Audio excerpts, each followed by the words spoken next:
جی السلام علیکم ورحمۃ اللہ وبرکاتہ۔ وعلیکم السلام ورحمۃ ایک اللہ وبرکاتہ۔ سوال دماغ میں مستقل گھوم رہا ہے، جی بھائی۔ تو میں نے سوچا کہ آپ کے فورم سے اچھا کوئی فورم نہیں ہے جو اس کا جواب دے سکے۔ وہ یہ ہے کہ یہ ایک عام ذہن میں ہے کہ عید میں نئے کپڑے پہنتے ہیں لوگ، یا پہننا ضروری ہے۔ اس کے اوپر مجھے معلوم کرنا تھا۔ بہت سے کپڑے ایسے ہوتے ہیں جو اچھے ہوتے ہیں، جو گھر میں استعمال ہوتے ہیں، وہ بھی پہنے جا سکتے ہیں۔ کچھ کپڑے نئے رکھے ہوتے ہیں، وہ بھی پہنے جا سکتے ہیں۔ کچھ کپڑے ایسے ہوتے ہیں جو کہ آپ نے ایک دن پہنا عید کے دن، اور اس کے بعد رکھ دیا، سال بھر رکھا رہا، اس کا استعمال نہیں ہوتا۔ تو اس کے بارے میں ذرا سا بتائیں کہ حدیث کی روشنی میں یا نحمدہ ونصلی علی رسولہ الکریم، اما بعد۔ آپ دیکھ رہے ہیں نوٹی وی جدہ، اور میں ہوں آپ کا دوست، آپ کا ہوسٹ محمد عاقل، جدہ سے، مملکت سعودی عرب۔ تقبل اللہ منا ومنکم صالح الاعمال۔ عید کی مبارکباد قبول فرمائیں۔ اللہ رب العالمین سے دعا ہے اس عید کو مسلمانوں کے لیے نصرت، عزت اور ان کے اقبال میں بلندی کی وجہ بنا دے، اور اللہ رب العالمین ہماری کوتاہیوں کو معاف فرماتے ہوئے ہمارے بھائیوں کی، فلسطین میں ہوں چاہے دنیا کے کسی بھی حصے میں وہ بستے ہوں، اے اللہ ان مظلوموں کا تو محافظ بن جا، ان کی طاقت بن جا، اور جو ظلم اور زیادتی کر رہے ہیں اللہ رب العالمین انہیں نیست و نابود فرما، آمین یا رب العالمین۔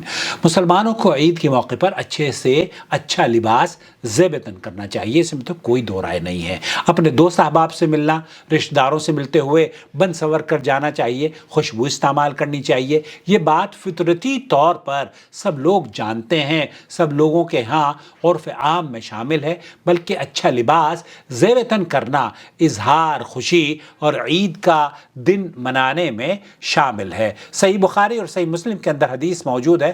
عبداللہ ابن عمر رضی اللہ تعالیٰ عنہما کہتے ہیں کہ عمر رضی اللہ تعالیٰ عنہ نے بازار میں سے ایک ریشمی جبہ فروخت کے لیے دیکھا، تو اسے لے کر رسول اکرم صلی اللہ علیہ وسلم کے پاس آ گئے اور کہا، یا رسول اللہ، آپ یہ خرید لیں، ویسے آپ عید اور وفود سے ملاقات کے وقت پہنا کریں۔ تو آپ علیہ السلام نے انہیں فرمایا، یہ بد اخلاق لوگوں کا لباس ہے۔ تو اس حدیث میں آپ صلی اللہ علیہ وسلم نے عید کے دن بننے سنورنے پر اعتراض نہیں کیا، بلکہ یہ بتلایا کہ یہ جبہ ریشم سے بنا ہوا ہے، اس لیے اسے زیب و تن کرنا حرام ہے۔ سنن نسائی میں اللہ کے رسول صلی اللہ علیہ وسلم کی حدیث کے حاشیے میں یہ لکھا ہے کہ اس سے معلوم ہوتا ہے کہ عید کے دن زیب و زینت اختیار کرنا صحابہ کرام کے ہاں معروف اور مسلمہ طریقہ کار تھا، اس لیے نبی کریم صلی اللہ علیہ وسلم نے اس پر قدغن نہیں لگائی، جس سے معلوم ہوتا ہے کہ عید کے دن بننا اور سنورنا اس وقت بھی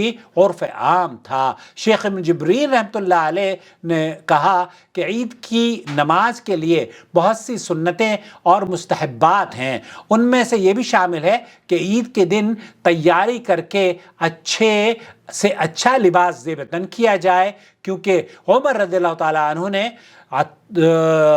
جو کپڑے فروش تھا اس کو اللہ کے رسول صلی اللہ علیہ وسلم کو وہ جبہ پیش کیا تھا کہ عید اور وفود سے ملاقات کے وقت اسے زیب و تن کیا جائے، تاہم آپ علیہ السلام نے اسے ریشم ہونے کی وجہ سے استعمال نہیں کیا، لیکن آپ عید اور جمعے کے دن اچھا لباس اور جبہ اہتمام کے ساتھ زیب تن فرمایا کرتے تھے۔ یہ شیخ ابن جبرین کا فتویٰ ہے۔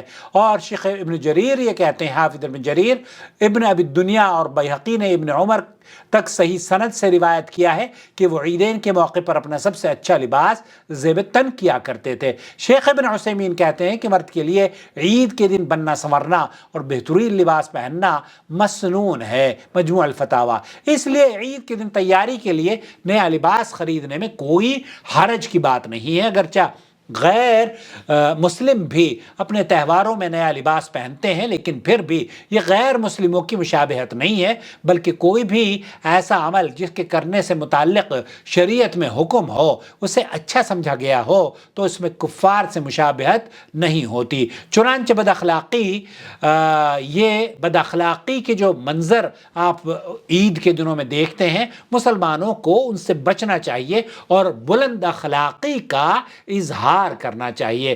بلند اخلاقی کا اقدار یہ ہے، مثال کے طور پر لوگوں کے ساتھ اچھا برتاؤ، ملتے ہوئے خندہ پیشانی سے ملنا، صاف ستھرائی کا خیال رکھنا، خوشبو لگانا، اور کھاتے پیتے جب ہم دسترخوان پر بیٹھتے ہوں تو دسترخوان کے آداب کو بھی مد نظر رکھیں اور چپ چپ کر کے گندے ہاتھوں سے گندے انگلیوں کو پوروں کو چاٹتے ہوئے اس طریقے سے نہ کھائے جائیں۔